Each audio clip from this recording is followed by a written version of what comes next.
नमस्कार, ये आकाशवाणी है। अभी आप तादु याजू से समाचार सुनेंगे।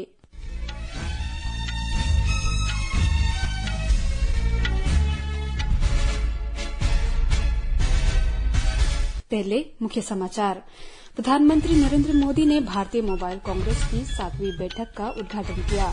कहा, भारत न केवल देश भर में 5G नेटवर्क का विस्तार कर रहा है, बल्कि 6G तकनीक में भी आगे बढ़ रहा है। गृह मंत्री अमित शाह ने कहा कि नई आपराधिक प्रणाली शीघ्र ही लागू होगी। प्रवर्तन निदेशालय ने पश्चिम बंगाल के मंत्री ज्योति प्रिया मलिक को कथित राशन वितरण भ्रष्टाचार मामले में गिरफ्तार किया।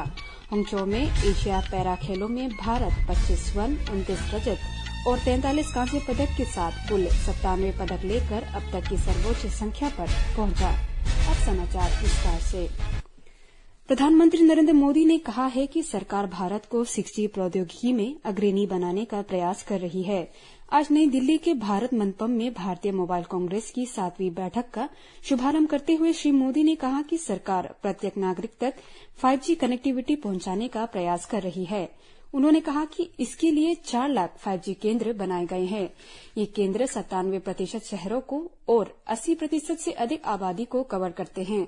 उन्होंने कहा कि मोबाइल ब्रॉडबैंड स्पीड में भारत 118वें स्थान से 43वें स्थान पर पहुंच गया है। प्रधानमंत्री ने कहा कि सरकार सुनिश्चित कर रही है कि विकास के लाभ प्रत्येक वर्ग और प्रत्येक क्षेत्र तक पहुंचे। श्री मोदी ने कहा कि प्रौद्योगिकी एक विकासशील देश को विकसित बनाने का माध्यम बन सकती है। प्रधानमंत्री ने कहा कि भारत का सेमीकंडक्टर मिशन न केवल घरेलू मांग बल्कि वैश्विक मांग भी पूरी करने की ओर अग्रसर है। हाल में गूगल ने भारत में अपना पिक्सल फोन बनाए जाने की घोषणा की है। प्रधानमंत्री ने कहा कि अब विश्व भारत में बने मोबाइल फोन का उपयोग कर रहा है। इस अवसर पर इलेक्ट्रॉनिकी और सूचना प्रौद्योगिकी मंत्री अश्विनी वैष्णव ने कहा कि प्रधानमंत्री मोदी के प्रयासों से पिछले 10 वर्षों में दूरसंचार क्षेत्र में क्रांतिकारी बदलाव आया है। उन्होंने कहा कि आज का दौर घोटालों और कानूनी अड़चनों से मुक्त दौर है। उन्होंने कहा कि भारत का दूरसंचार उद्योग तेजी से 5G प्रौद्योगिकी अपनाने और सुलभ डेटा के लिए जाना जाता है। श्री वैष्णव ने कहा कि दूरसंचार क्षेत्र के प्रति प्रधानमंत्री का स्पष्ट दृष्टिकोण है, क्योंकि ये डिजिटल इंडिया का प्रवेश द्वार है। उन्होंने कहा कि पिछले वर्ष 90,000 करोड़ रुपये से अधिक के मोबाइल फोन निर्यात किए गए। समारोह को संबोधित करते हुए रिलायंस जियो इन्फोकॉम लिमिटेड के अध्यक्ष आकाश अंबानी ने नवीनतम प्रौद्योगिकी के माध्यम से युवा पीढ़ी के जीवन में सुधार लाने की प्रधानमंत्री की प्रतिबद्धता की सराहना की। भारतीय एंटरप्राइजेस के अध्यक्ष सुनील भारती मित्तल ने डिजिटल इंडिया के प्रधानमंत्री के दृष्टिकोण का उल्लेख करते हुए कहा कि इससे डिजिटल बुनियादी ढांचे का तेजी से विकास हो रहा है। आदित्य बिरला ग्रुप के प्रमुख कुमार मंगलम बिरला ने कहा कि भारत प्रधानमंत्री के मार्गदर्शन में 6G जैसे भविष्य की प्रौद्योगिकी के विकास में जुटा है। कार्यक्रम के दौरान प्रधानमंत्री ने शिक्षण संस्थाओं को 5G यूज केस लैब्स प्रदान किए। इन्हें 100 5G लैब्स कार्यक्रम के तहत विकसित किया जा रहा है। ये कार्यक्रम 5G अनुप्रयोग को प्रोत्साहन देकर 5G प्रौद्योगिकी से जुड़े अवसरों का लाभ उठाने का प्रयास है। इससे देश के साथ साथ वैश्विक आवश्यकताओं की पूर्ति होगी। साथ ही शिक्षा, कृषि, स्वास्थ्य, विद्युत और परिवहन जैसे विभिन्न सामाजिक आर्थिक क्षेत्रों में नवाचार को बढ़ावा मिलेगा। यह पहल देश में 6G प्रौद्योगिकी और स्टार्टअप के अनुकूल माहौल बनाने में भी महत्वपूर्ण साबित होगी। केंद्रीय गृह मंत्री अमित शाह ने आज कहा कि नई आपराधिक न्याय प्रणाली बहुत शीघ्र लागू की जाएगी। उन्होंने ये भी कहा, ये प्रणाली संसदीय समिति के विचाराधीन है।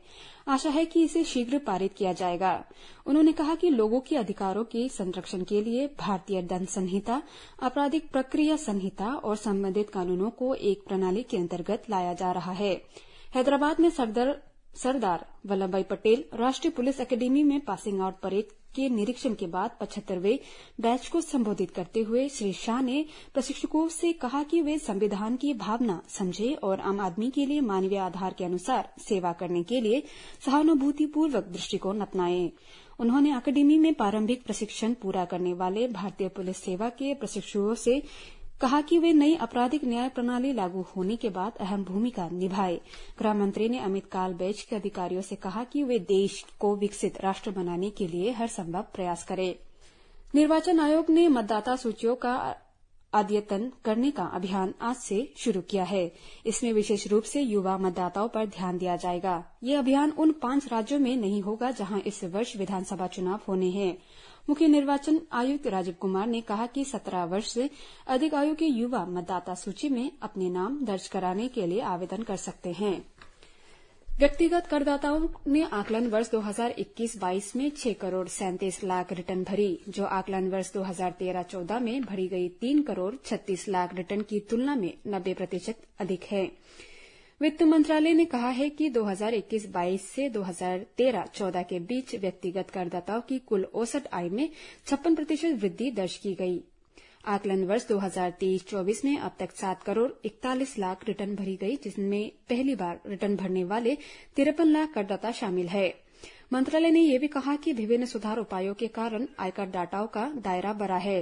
वर्ष 2013-14 से 2021-22 के बीच ऐसे व्यक्तिगत करदाताओं ने 295% अधिक रिटर्न भरी, जिनके सकल कुल आय 5 लाख रुपये से 10 लाख रुपये के बीच थी। शहरी गतिशीलता सम्मेलन और प्रदर्शनी आज से नई दिल्ली में शुरू हो रही है। इसका उद्देश्य एकीकृत और उन्नत शहरी परिवहन प्रणाली को बढ़ावा देना है। सम्मेलन का उद्घाटन केंद्रीय आवासन और शहरी कार्य मंत्री हरदीप सिंह पुरी करेंगे। 3 दिन की बैठक के दौरान कुशल परिवहन प्रणालियों की रूपरेखा और कार्यान्वयन पर विचार विमर्श किया जाएगा। सम्मेलन का विषय है स्वामित्व और कुशल नगरीय परिवहन व्यवस्था। प्रवर्तन निदेशालय ने राशन वितरण भ्रष्टाचार के कथित मामले के सिलसिले में पश्चिम बंगाल के मंत्री ज्योति प्रिया मलिक को गिरफ्तार किया। ज्योति प्रिया मलिक वर्तमान में वन विभाग के राज्य मंत्री हैं और इससे पहले उनके पास खाद्य और नागरिक आपूर्ति विभाग का दायित्व था। प्रवर्तन निदेशालय ने गिरफ्तारी से पहले ज्योति प्रिया मलिक के सॉल्ट लेक निवास में उनसे 20 से अधिक घंटे तक पूछताछ की थी। पश्चिम बंगाल के मंत्री को आज तड़के 3 बजे गिरफ्तार किया गया। उन्हें स्वास्थ्य जांच के लिए अस्पताल ले जाने से पहले सॉल्ट लेक में प्रवर्तन निदेशालय में लाया गया। प्रवर्तन निदेशालय ने बताया है कि उन्हें आज बाद में अदालत में पेश किया जाएगा। गिरफ्तारी से पहले प्रवर्तन निदेशालय ने सॉल्ट लेक में उनके 2 आवासों और कोलकाता में उनके पैतृक निवास की तलाशी ली। प्रवर्तन निदेशालय के अधिकारियों ने मंत्री से निजी सहायक के नगर बाजार इलाके के डमडम स्थित 2 फ्लैट की भी छानबीन की। निजी सहायक के 2 निकट सहयोगी से हावड़ा के बायत्रा और बेलेघाट में पूछताछ की गई। सिक्किम में सेना तथा सीमा संगठन बीआरओ के अथक परिश्रम और समन्वय से तीस्ता नदी पर बने बेली पुल को आज संगलोंग में यातायात के लिए खोल दिया गया। पुल का आधिकारिक उद्घाटन एक गौरवमयी अवसर था। इसमें दोजोंगू के विधायक पिंसो ग्यात्सो लेप्चा के साथ बीआरओ, सेना और जिला प्रशासन के अधिकारी भी उपस्थित रहे। जम्मू कश्मीर के जम्मू जिले में अंतर्राष्ट्रीय सीमा पर अर्निया और आरएस पुरा सेक्टरों में पाकिस्तानी रेंजरों और बीएसएफ के जवानों के बीच कल से रुक रुक कर जारी गोलाबारी आज थम गई है। आकाशवाणी संवाददाता ने खबर दी है कि पाकिस्तानी रेंजरों की आक्रामक गोलाबारी के बाद सीमावर्ती बस्तियों से सुरक्षित स्थानों पर गए अनेक परिवार अब अपने घरों को लौटाना शुरू हो गए हैं। इस घटना में बीएसएफ के 2 जवान और 1 नागरिक घायल हो गया, जिन्हें अस्पताल में भर्ती करा दिया गया है। पाकिस्तानी रेंजरों ने कल रात 5 भारतीय चौकियों को लक्ष्य बनाकर गोलीबारी शुरू की थी। इजरायल सेना ने हमास की खुफिया शाखा के उप प्रमुख शादी बारूद को मार गिराए जाने का दावा किया है। सेना ने मध्य गाजा में हमास के कई ठिकानों पर हमला किया। इनमें टैंक रोधी मिसाइल प्रक्षेपण स्थल, सैन्य कमान, नियंत्रण केंद्र तथा हमास के लड़ाकों को निशाना बनाया गया। संयुक्त राष्ट्र राहत और कार्य एजेंसी ने कहा है कि गजा पट्टी में संयुक्त राष्ट्र के 150 शिविरों में लगभग 6 लाख शरणार्थियों को रखा गया है। यूरोपीय संघ के नेताओं ने गाजा में जरूरी मदद तत्काल पहुंचाए जाने की अपील की है। संयुक्त राष्ट्र महासभा में आज गाजा में तत्काल संघर्ष विराम के प्रस्ताव पर मतदान होना है। मसौदा प्रस्ताव में अंतर्राष्ट्रीय कानूनों का पालन करते हुए मानवीय सहायता निर्बाध पहुंचाने की मांग भी की गई है। चीन के हांगझोउ में एशिया पैरो खेलों में भारत के पदकों की संख्या 97 हो गई है। इनमें 25 स्वर्ण, 29 रजत और 43 कांस्य पदक है। 2018 में इंडोनेशिया पैरा खेलों में भारत ने 72 पदक जीते थे।